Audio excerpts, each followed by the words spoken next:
Bom dia a todos que nos ouvem através desses canais de comunicação.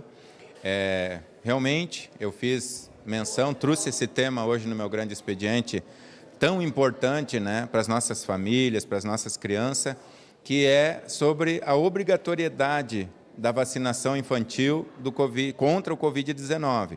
Eu que sou um cristão, que sou um conservador, que sou um liberal e que defendo a liberdade das famílias, do cidadão de modo em geral, eu jamais vou concordar com essa obrigatoriedade. Por que o meu questionamento, por que tanta preocupação com essa vacinação infantil que, segundo as estatísticas dos profissionais, dos técnicos, dos órgãos competentes, as crianças não foram atingidas tanto assim pelo Covid para haver tanta tensão e tanta obrigatoriedade em cima, penalidades, né, até 20 salários mínimos, estados, municípios, indo buscar as crianças compulsoriamente, com o conselheiro tutelar, com a polícia para vacinar.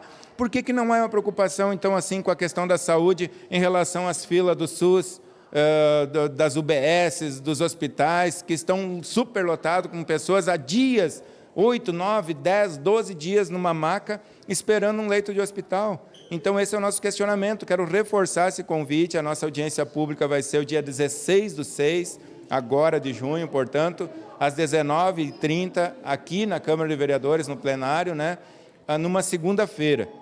Aqui nós vamos ouvir técnicos, profissionais, não é ideologias. Vai ter os ideológicos junto.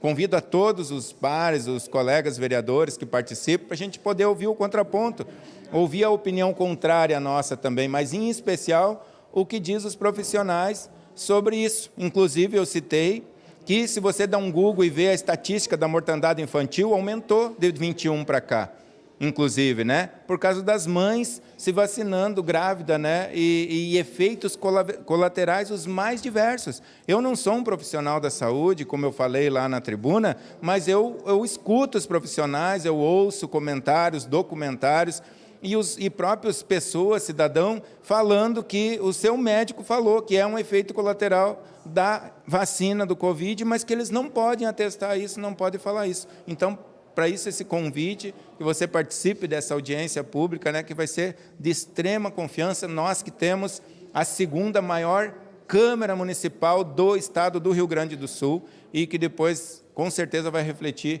em muito, né, o que vai ser tratado aqui. Seria isso. Muito obrigada, vereador. E as entrevistas finais.